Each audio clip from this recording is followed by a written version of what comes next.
the Jew from birth, he's obligated in all mitzvot. He's obligated in all mitzvot like every other Jew. The fact that a Jew, when would a person be sold, a Jewish person be sold as a slave? Let's say he stole, and he used up the money that he stole. He has to pay back the money. So if he doesn't have the money to pay it back, the court would sell him. The Beis Din would sell him. That would be one case, say, of a Eved Ivri being sold as a slave. Another case was that he's poor. He wants to raise some funds. He would sell himself as a slave. But the Eved Ivri, the Jewish person who sells himself as a slave, is obligated in all mitzvot. The fact that he sells himself as a slave does not make him not obligated in mitzvot.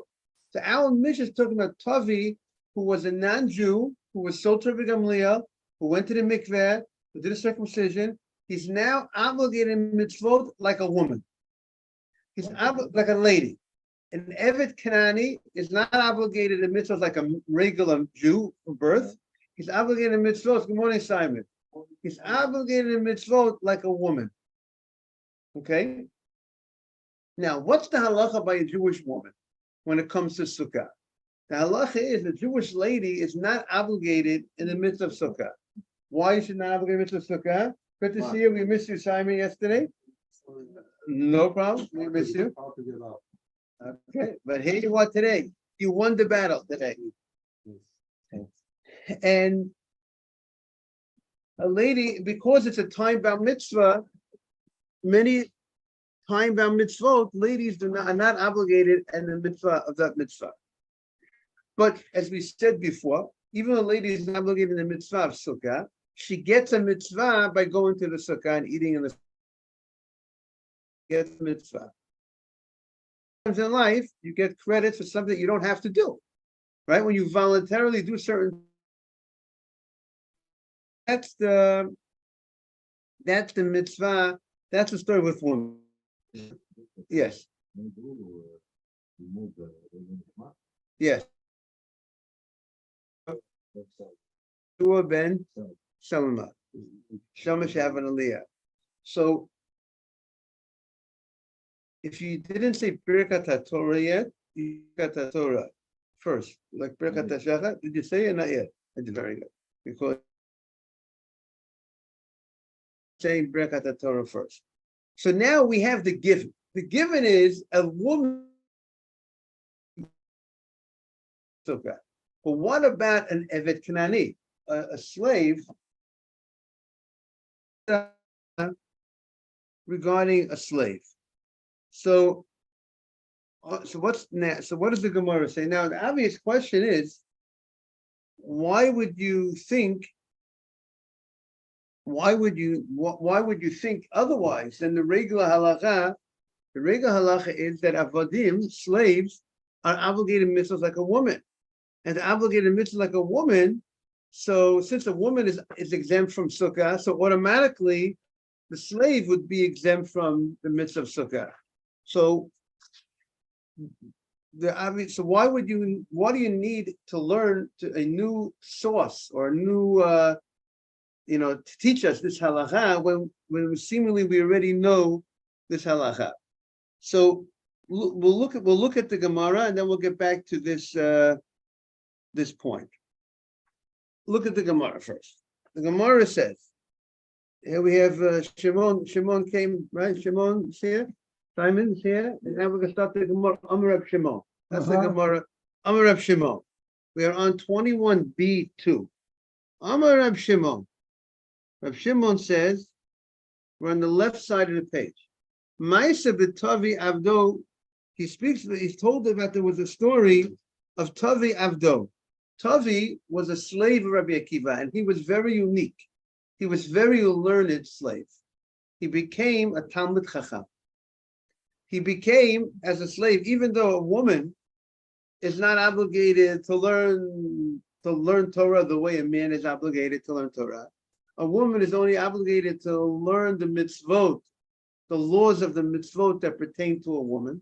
She doesn't have to learn the Gemara. She doesn't learn the Gemara. She learns all the laws of Shabbat, all the laws of Kashrut, all the laws of Nidah.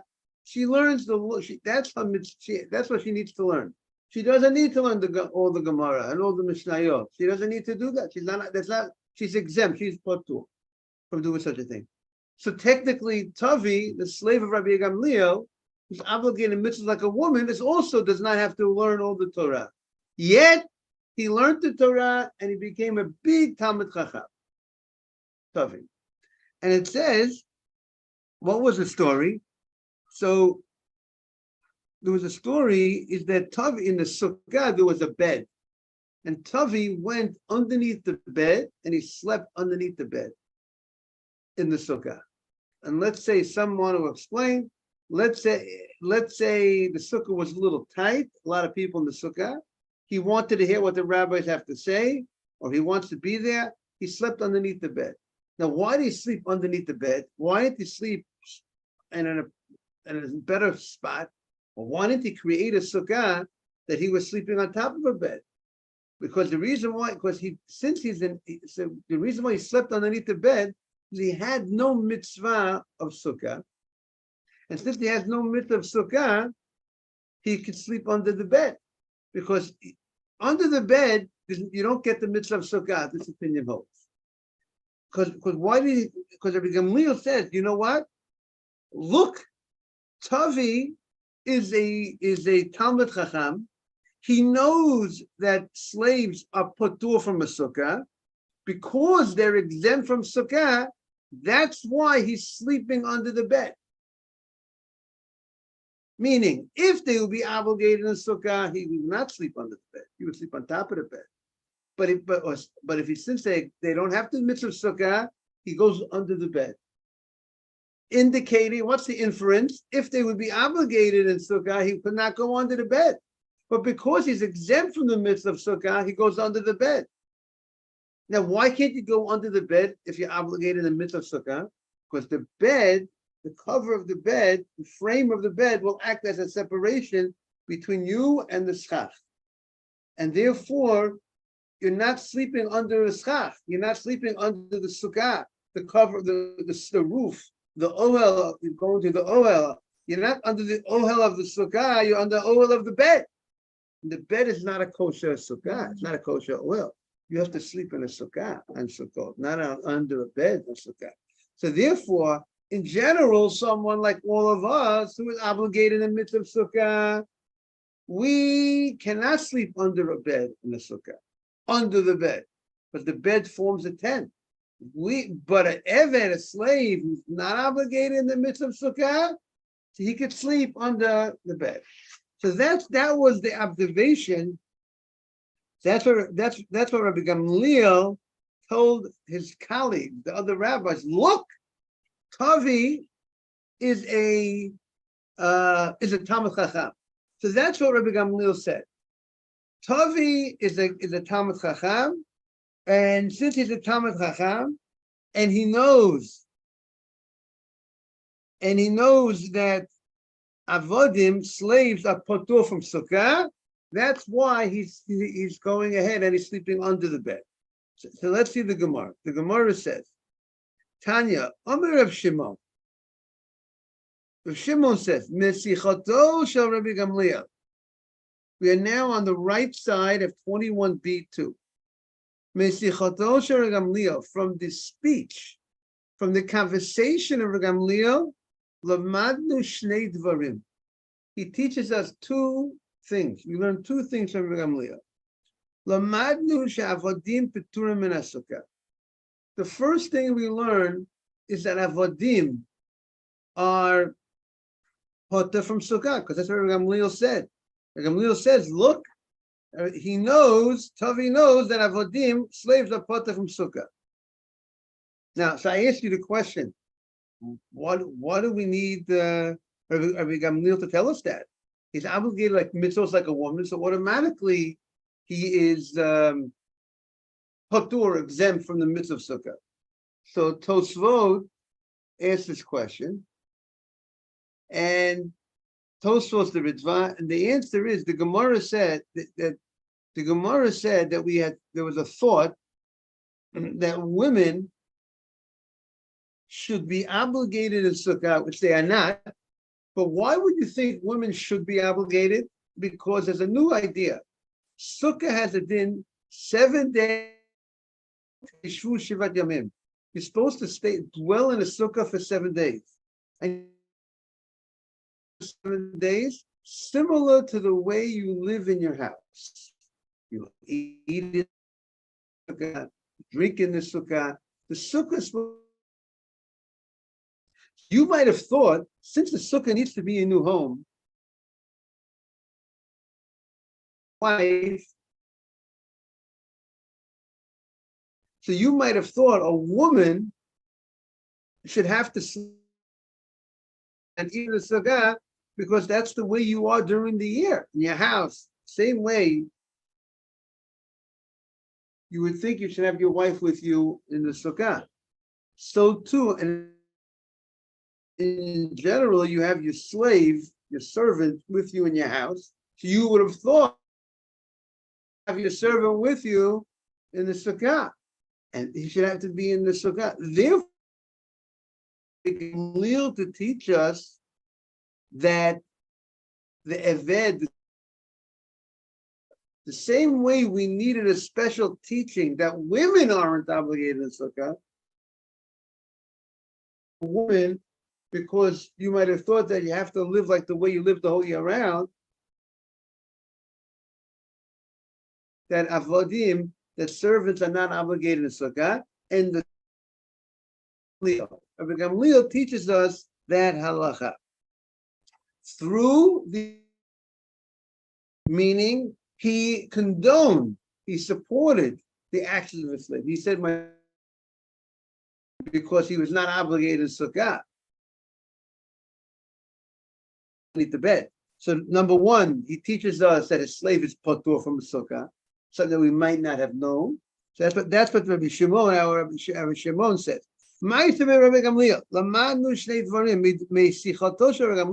We learn 2 things. We learn that shavadim petur min sukkah, that slaves are part of the sukkah. And we also learn if you sleep under a bed, lo yotza yidei chavoto, you do not fulfill your obligation. And that is because there's a matter of machloket. There are opinions out there that says you are yotzei. You do fulfill your obligation. There are opinions we saw yesterday. One idea is that since the bed is a temporary type of tent, and the sukkah is more of a permanent type of a tent, more of a structure, you might have said that maybe the bed does not act as a separation between you and the schach, and therefore comes this Gemara says it does act as a separation. So the Gemara says there's a very interesting language that Rabbi Shimon used. Rabbi Shimon says from the sichato, from the sicha. What does the word sicha mean? Conversation. Why did he say from the conversation of Rabbi Gamliel? Why didn't he say from the dibur, mitvarav, from the words of Rabbi Gamliel? From the speech, from his talk, the word conversation. Usually, when you say the word conversation, if I have a conversation with you, with Mr. Haber, I'm talking with you. I'm just having a conversation. Conversation is not the same thing as learning with somebody. When you're at a class, you're not having a conversation in the class. You're having a learning session in the class. Yes, there's conversation in the learning, but you won't refer to a class as a conversation. You refer to a class as a learning session. So the usage of the word that Rav Shimon used to refer to our experience, the experience that we're learning from Rabbi Gamliel's conversation. Why did he say the word Rabbi Gamliel's conversation? Why did he say that from the words of Rabbi Gamliel? From what Rabbi Gamliel said. Why did he use the word conversation? Because he wants to teach us a very important point. He wants to teach us how a conversation of a rabbi has a lot to learn from. Even a mere conversation. When you have a conversation, you're sitting at a table, you're having a dinner with a rabbi, you're going to a wedding, and you're having a conversation with the rabbi says something there is what to learn from, because of because the rabbi's conversation, he's going to most probably you're going to hear things in the conversation, like matter of factly, that's going to be something that's going to be you might not have known. You'll learn a halacha just from mere conversation, and that's what the Gemara is going to say. The Gemara says, "V'lema midvarav Rabbi Gamliel." Why didn't he say from the words of Rabbi Gamliel? Why did he say from the conversation of Rabbi Gamliel? Milta agav orche kamashmu. He's telling us a separate point by using the word by Rabbi Shimon saying from the conversation. He's teaching us. Rabbi Shimon is telling us another law. What's the law he's teaching us? Kiha the Amar of Acha Barada. Rav Acha Barada said, "Va'amrila," and some say, "Amar of Acha Barada, Amar of Hamnuna, Amar of." Rav Acha Barada said, in the name of Rav Hamnuna, in the name of Rav. Minayin, how do we know?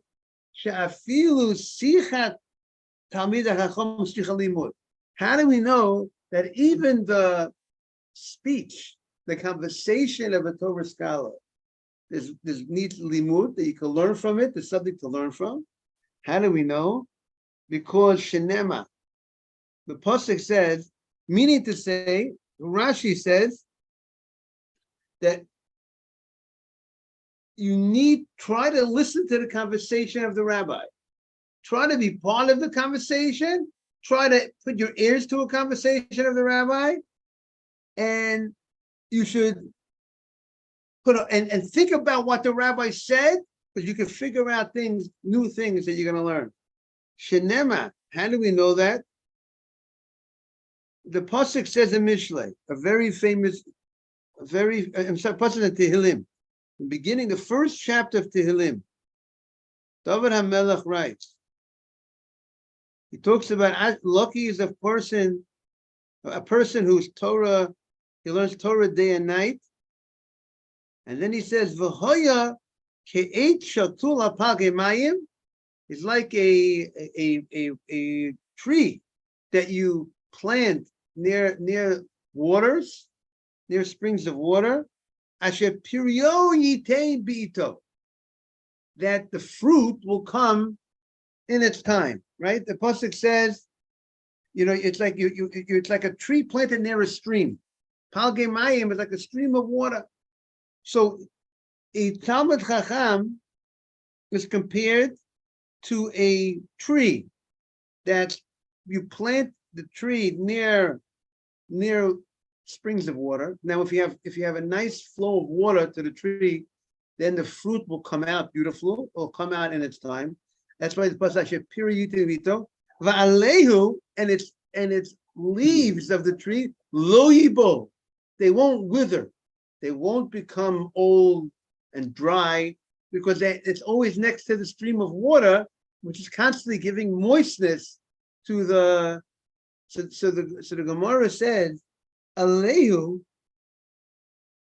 the leaves are not the main part of the tree. The leaves are the secondary part. The fruit is the main part of the tree. But the pasuk even emphasizes about that the leaves won't wither. So what is the lesson? What are you telling that his leaves won't wither? The leaves refer to his conversation.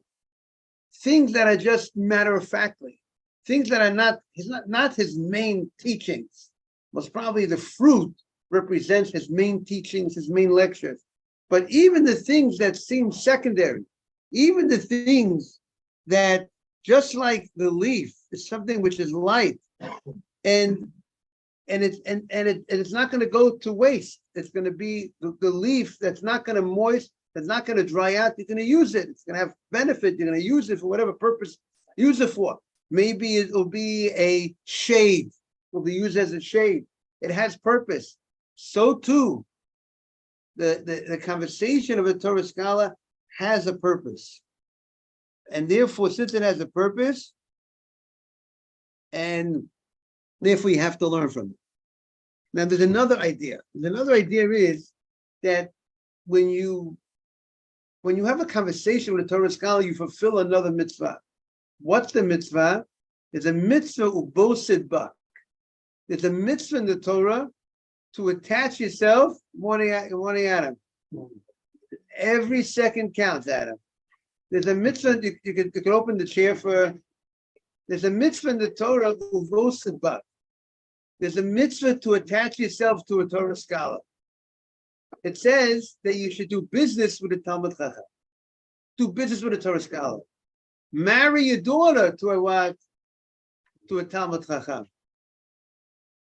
Eat and drink with the Talmud Chacham. Connect with a Torah scholar. Not just to go to a Torah class. Go study Torah. Good morning. With a Torah with a Talmud Chacham. The Rambam says, Kol mine chibur. Any type of attachment you could have to a Torah scholar, connect with the Torah scholar. Why? Because if you connect with the Torah scholar, if he's going to be your son-in-law, or if he's going to be your business partner, or you just involved with somebody, you're going to sit down at a table with him, what do you think he's going to talk about? Or you're going to see how he's going to live his life, how he acts. You're going to learn from him. And that's the point. And therefore, that's why the conversation. So when you go to a wedding or you go to any opportunity, a lot of times in life, when you go to sit down somewhere, you could choose who you sit next to. You could sit next to the person who's going to talk to you about the Yankees and the Mets, to talk to you about sports, which is not something of great, you're not going to learn any Torah talking about sports. Or you could talk about, now, by the way, sports is the better type of speech than other things. But or you could sit down next to somebody who's a Torah scholar, who's going to maybe talk to you about Torah, mitzvot, growth, and that's going to be, and you get a mitzvah. See, he gets a mitzvah right now. He stands next to a place of learning. He gets a mitzvah. I have a new catchphrase. You got to make the move. You got to make the move. You got to be on the move to go to the right places, be with the right people, and that's what the Gemara is teaching us. I want to wish everyone a great day. We'll be back tomorrow at 6:15. Exactly. Correct. Even the lead with her. Thank you, Shema. My Brooke. What do you think the best way? I presume you should daven shachrit right now. The davening shachrit is probably downstairs, right? I mean, you have to be there at 8:00. You said, right? What time do you have to be there? What time are they davening?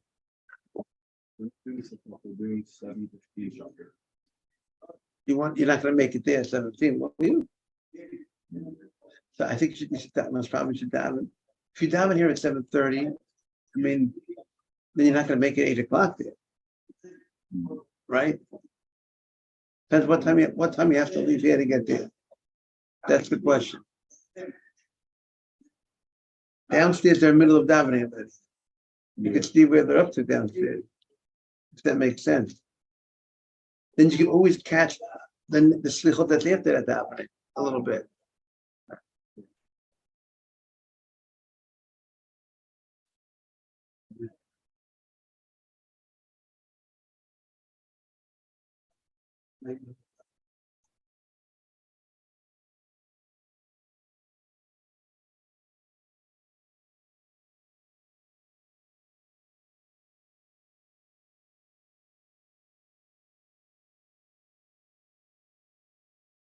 Please.